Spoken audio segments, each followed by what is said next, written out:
Estamos en la segunda carta de Corintios.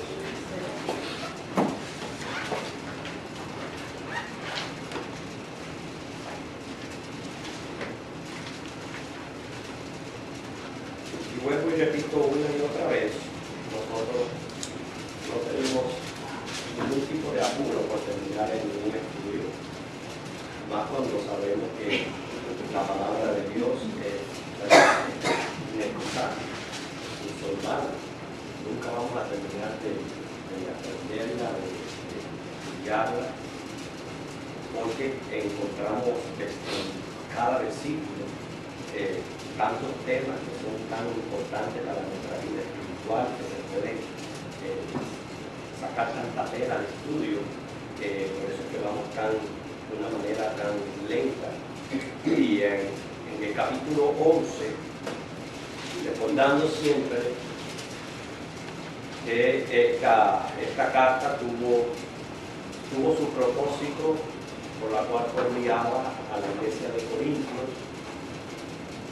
Pablo estaba tratando con el gravísimo problema de que en las iglesias surgían falsos profetas, falsos maestros. Eso fue algo que inclusive le advirtió a los obispos, que cuando se fueron iban a venir nuevos rapaces y estaban haciendo estragos en esta iglesia, y no solamente estaban haciendo estragos, sino le estaban atacando a él personalmente. Por eso es que todo lo que él estaba diciendo en estos capítulos tiene relación con abrir los ojos de la iglesia hacia estos falsos maestros. Pero en el versículo 1 del capítulo 11, él habla aquí de una locura. Dice: ojalá me toleraseis un poco de locura. Dice: sí, tolerar. ¿A qué locura se está refiriendo aquí Pablo? A que él iba, como dice, a gloriarse un poco de lo que fue su ministerio, su trabajo. Ahora, la motivación de Pablo no era buscar su propia gloria. No lo podemos decir así, porque yo estoy seguro que todo hijo de Dios, todo ministro genuino de Dios, ministra plenamente consciente de que, como dice Isaías 42:8, Dios no comparte su gloria con nadie. La gloria es de Él solamente. Y cuando hablo de gloria, me refiero a cualquier tipo de logro personal que uno haya podido alcanzar. Nosotros sabemos que eso no viene de la gracia del Señor. El mismo Pablo dice: lo que yo soy, lo soy por la gracia de Dios. Porque si la gracia del Señor no nos hubiera alcanzado y no nos hubiera redimido, ¿qué fuera? ¿Dónde estuviera? Pues entonces tenemos que aprender que todo lo que hacemos y somos es por la gracia del Señor. Por tanto, gloria a Él. Ahora, el Espíritu Santo está activamente obrando en nosotros. Quiere decir que sí van a haber cambios, sí va a haber mejoría, y vamos a verlo nosotros, y va a haber un fruto, un resultado de ese trabajo, de esa obra del Espíritu Santo. Por eso es que a todo cristiano, cuando uno ve un ministro que busca su propia gloria, en otras palabras, se autoalaba y no deja de reconocer la gracia del Señor, por lo menos a mí personalmente, realmente me causa náusea, sinceramente. Pero Pablo no era así. Vale toda esta aclaración, porque esta es la locura que él está pidiendo a los corintios, que le toleren un poco.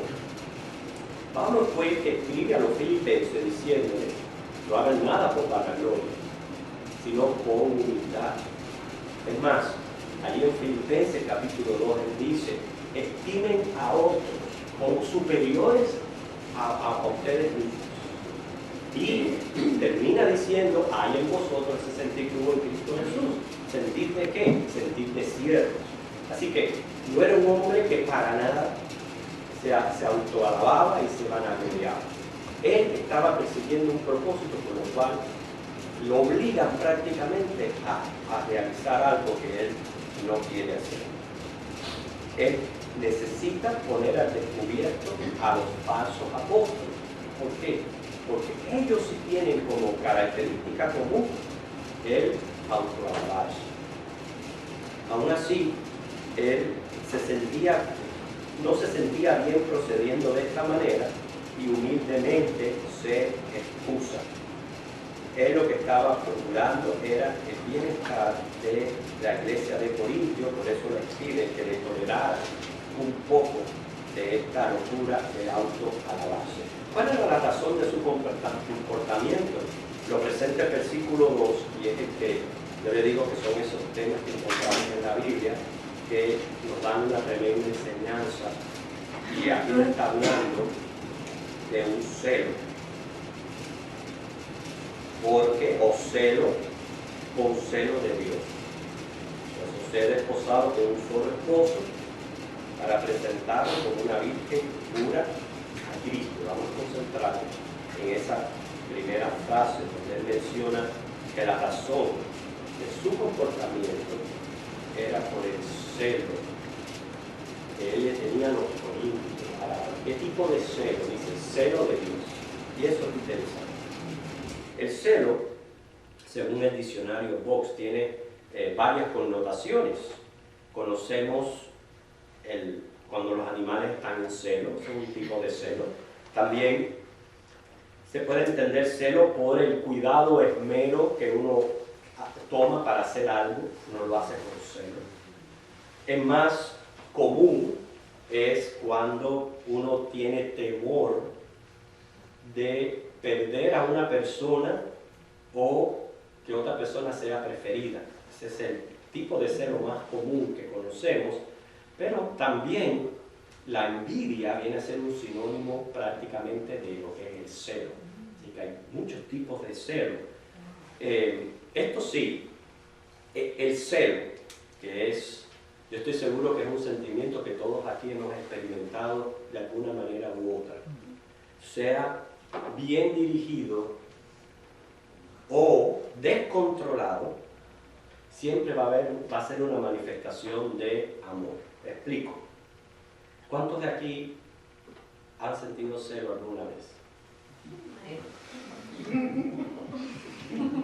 Ah, mira, la blanca, por último, Isa pintó.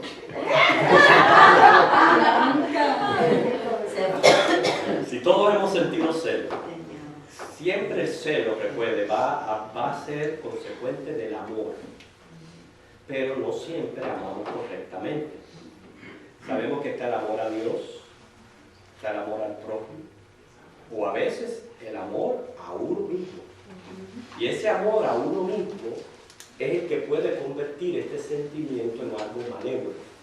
Es cuando viene la envidia, cuando viene otro sentimiento que hay que tener mucho cuidado, porque ese sentimiento natural puede convertirse en enfermizo cuando es desmedido e irracional.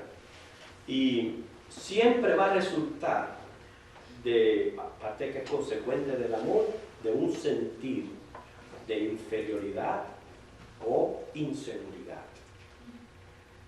Y puede inclusive destruir hasta relaciones. Es muy triste, yo diría, vivir con una persona enfermiza de celos. Porque yo pienso que es como vivir enjaulado, encarcelado. La persona no tiene libertad de hacer nada por temor a que lo mínimo puede causar un ataque de enojo, de ira. Es muy triste. Y eso me llevaba a pensar a mí que es otro de los beneficios que tenemos nosotros los cristianos en nuestra relación matrimonial, porque como ambos tenemos temor de Dios, ambos procuramos agradarle, obedecerle y vivir de una manera santa, pues yo no estoy preocupado, ni tengo por qué celar a mi esposa, ni mi esposa me tiene por qué celar a mí, porque lo primero que hay en nuestros corazones es el temor a Dios y agradarle a Dios. Así que eso es uno de los beneficios del matrimonio cristiano, que no tiene por qué vivir en base a celos que es tan destructivo.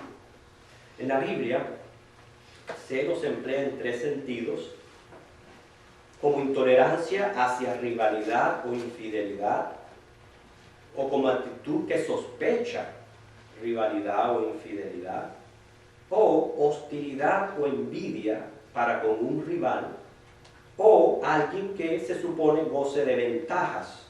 Ya viene a ser la sensación de envidia que les he estado hablando. Y la Biblia está llena de ejemplos. Sabemos cuántos problemas no hubo, ¿verdad?, entre las dos hermanitas, Raquel y Lea, ¿verdad?, por el amor de Jacob, y entraron prácticamente en una competencia de quién le daba más hijos. Y eso vino todo aquello del celo y de la envidia.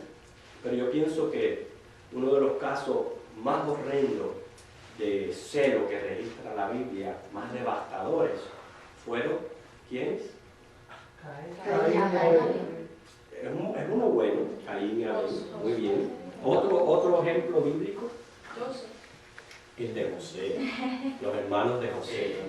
Sí, Caín y Abel, ustedes lo mencionan muy bien, fue motivado por el celo de envidia que causó el asesinato del hermano. Pero el caso que Gili está mencionando también, aquellos hermanos se llenaron de celo por José, lo intentaron matar, vendido como esclavo. Así que miren hasta dónde puede llevar este sentimiento cuando está desenfrenado y no se controla. El mismo Pablo fue celoso de, entre comillas, de Dios, pero más bien era de la ley de Moisés, y vino a ser perseguidor de la iglesia.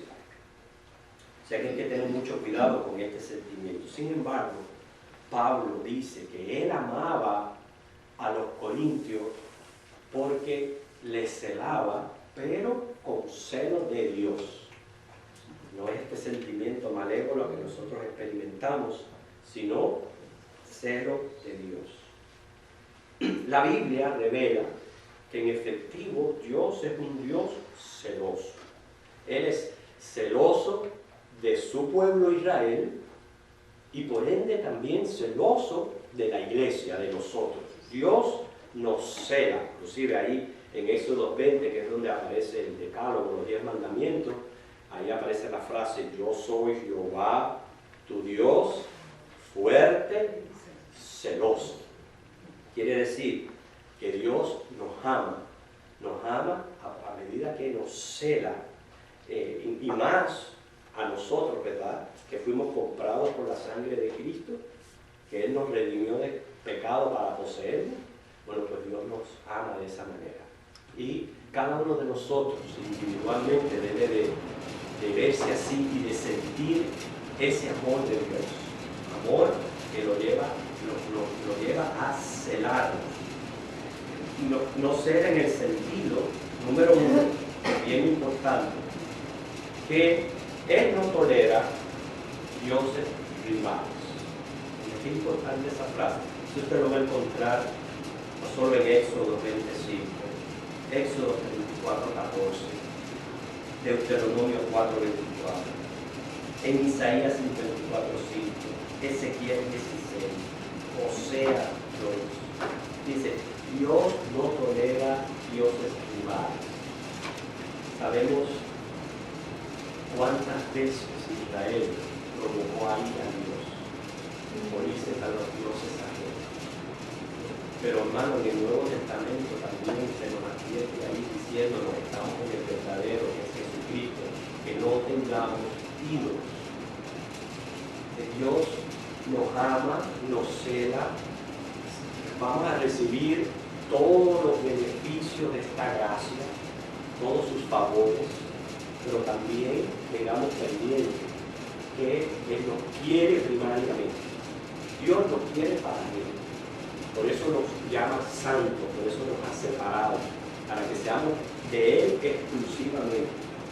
Y hay veces nosotros permitimos ídolos en nuestras vidas, ya sea dinero, ya sea personas, ya sea cosas, que es obvio que permitimos que tomen ese lugar primario que debe de tener Dios, porque es que si no lo permitiéramos, nos comportáramos de otra manera. Pero las personas no comprenden esto, que provocamos celo a Dios. Y es que a Dios no le agrada, no tolera dioses rivales. Por eso, cero idolatría. Los idólatras no entrarán en el reino de los cielos. No importa que quieran llamarse cristianos, que digan esto, que digan lo otro. Si son idólatras, no entrarán en el reino de los cielos. Otra de las maneras en que Dios manifiesta su celo, repito, no solo por Israel, que lo vemos a través de las Escrituras, sino por la iglesia, pero llevándolo a un nivel más personal, por mí, que es no tolerando enemigos. Mira, esta cosa tan tremenda. A veces nosotros estamos tan preocupados porque nos está yendo mal, porque alguien nos está haciendo la vida imposible, sea en nuestro trabajo, en la escuela, o porque alguien nos está causando un mal, o sufrimos una injusticia, y no nos damos cuenta que una de las maneras como Dios manifiesta su celo por nosotros es protegiendo de nuestros enemigos y de las injusticias. Eso es un beneficio que gozan los hijos de Dios, que no gozan todas las criaturas, sino los hijos de Dios. Inclusive vemos cómo Dios usaba a los gentiles para traer castigo al pueblo de Israel, pero como él veía que se sobrepasaban en aquel castigo, entonces el celo por aquel pueblo hacía que hiciera justicia y acabara con aquellos enemigos. Hermanos, lo mismo ocurre con nuestras propias vidas. Lo mismo. ¿Okay? La diferencia del ser humano es que puede influir hostilidad hacia el rival o convertirse en un vicio. Hay que tener mucho cuidado. Gálatas 5, 20 al 21 lo menciona como obra de la carne. Y ser peor que la ira y el enojo y fuente de todo desorden y de toda maldad. Vamos a leer un versículo que se encuentra respectivo que se encuentra en Santiago. Santiago capítulo 3.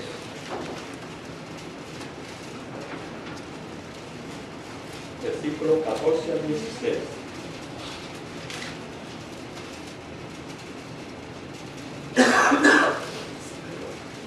Santiago 3, 14 al 16.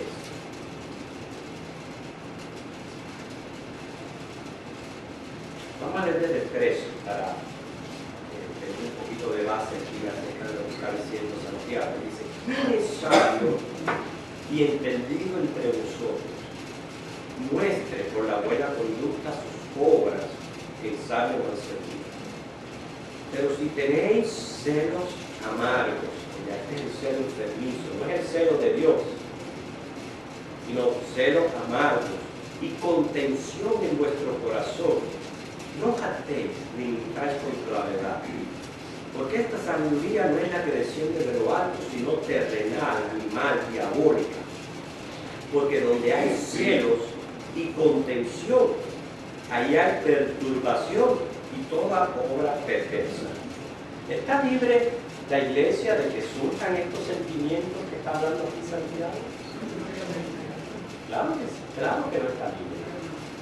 Porque mientras que en nosotros haya pecaminosidad, va a haber esta tendencia de envidiar, y la envidia la provoca el celo contencioso, donde no somos felices, donde todo eso puede surgir también dentro de la iglesia y tenemos que cuidarnos, no ser nosotros mismos los que estemos provocando este tipo de actitudes, porque no es el celo por Dios del que está hablando Pablo.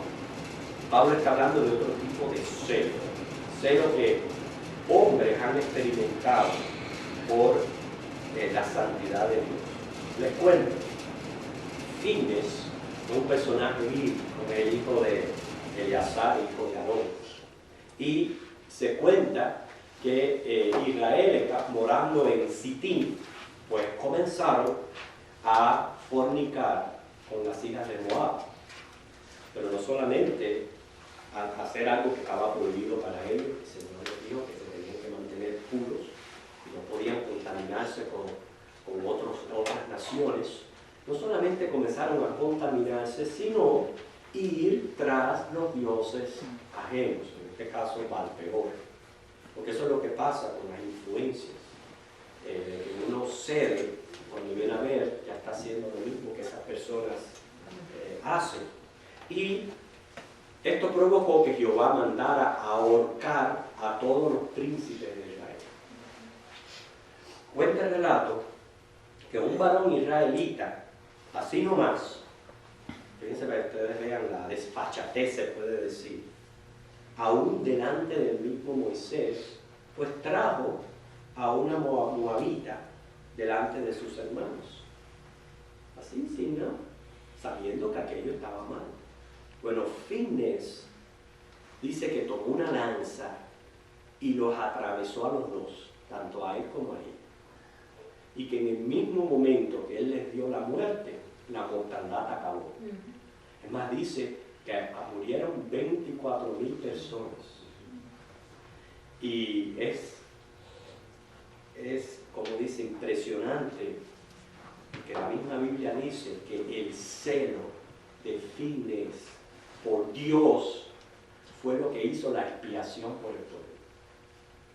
O sea, el celo aquel que lo llevó a matar a aquellas dos personas fue lo que hizo expiación por el pueblo y todo aquello acabó. Eso se lo pueden leer en Números, capítulo 25, versículos del 1 al 13. Ustedes vean de este tipo de celo que Pablo está hablando aquí, que por eso él hablaba con los corintios. Y eso me llevaba a mí a reflexionar un poco ahora en mi vida personal como cristiano, a principio de año, como decía la hermana, ¿verdad? A veces tomamos muchas resoluciones en la vida, en diferentes cosas, quizás en el ámbito económico, en la salud, pero ¿qué de mi vida espiritual? ¿Acaso va a continuar este año como fue el año 2012 o voy a procurar que en mí haya un crecimiento, no solo en el conocimiento de la palabra, pero en otras cosas que el Señor a mí me está llamando? Pero yo pregunto, ¿somos celosos de las cosas de Dios? ¿Somos celosos de su obra? ¿Somos celosos de su iglesia? Y yo no estoy hablando de nuestra congregación, sino de la iglesia de Cristo, en general, lo que está pasando en general en la iglesia de Cristo. ¿Somos celosos? ¿Cómo yo sé que yo soy celoso? Hermano, ¿qué usted siente cuando alguien niega a Dios? ¿Qué usted siente? ¿Qué usted siente cuando alguien habla mal de Dios? Y eso es muy común, ¿verdad? Lo blasfeman, ¿verdad? ¿Qué usted siente? Lo voy a llevar un poquito aún más allá. O sea, vamos a apretar un poquito más la... ¿Qué usted siente cuando escucha a alguien tomar el nombre de Dios en vano? ¿Qué usted siente? O lo vemos que están en la congregación y le están faltando el respeto a Dios. Muy bien. O sea que ahí donde ustedes pueden ver si tenemos celo de Dios. Por lo menos en mi persona siento como si me enterraran un puñal, así como yo lo siento. Como si me enterraran. Cada vez que yo escucho tomar el nombre de Dios en vano o una blasfemia, es como si me enterraran un puñal. Y eso es celo. O sea, si uno no puede evitar decir algo en defensa, está experimentando el celo de Dios por Dios. No es el celo enfermizo, sino el celo de Dios por Dios. ¿Por qué? Porque eso siempre va a ser consecuente al amor. Y claramente, vamos a leer Juan 14, dice que el que ama a Dios ama sus mandamientos.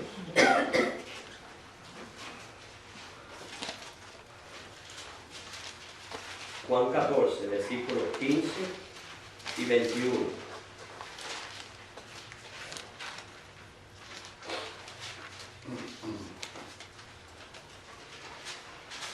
si me amáis, dice, guardad mis mandamientos.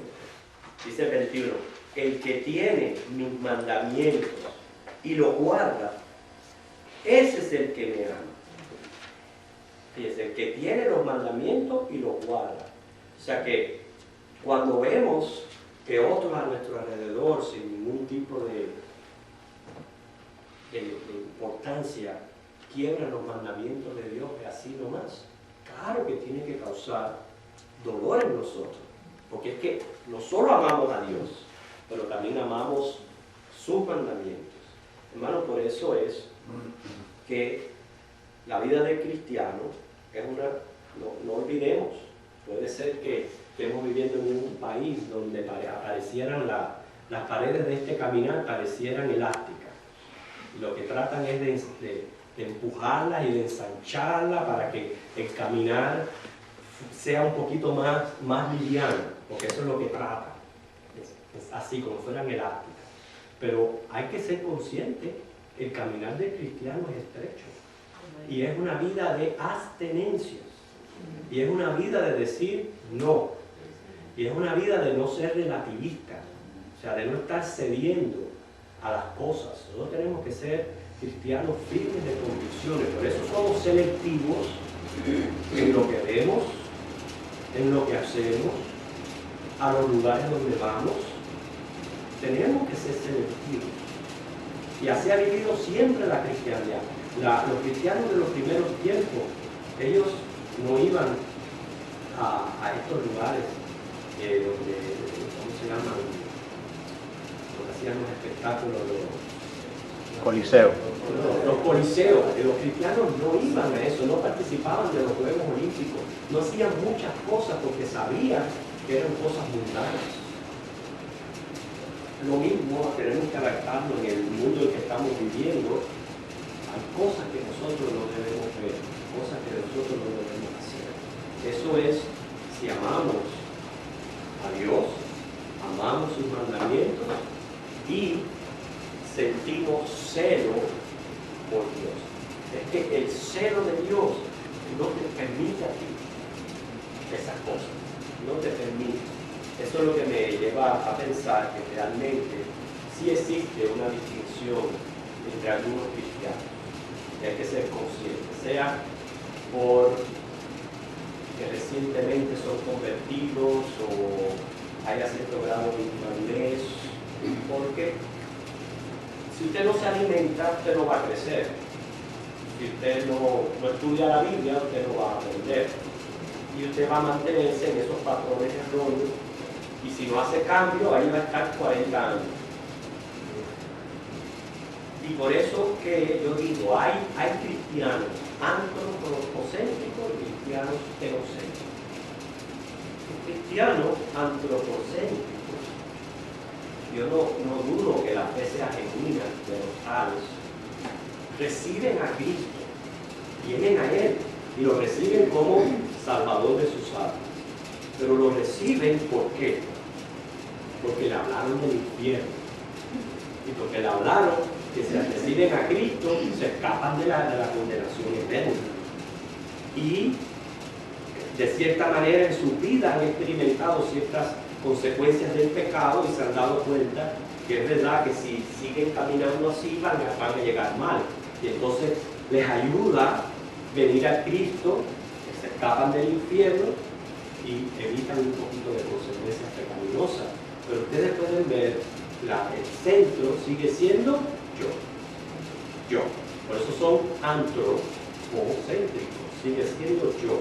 Ahora, el cristiano teocéntrico puede ser que haya comenzado su vida cristiana de una manera antropocéntrica, pero como ha crecido en su fe, ha crecido en el conocimiento de la gracia, entonces ama a Dios.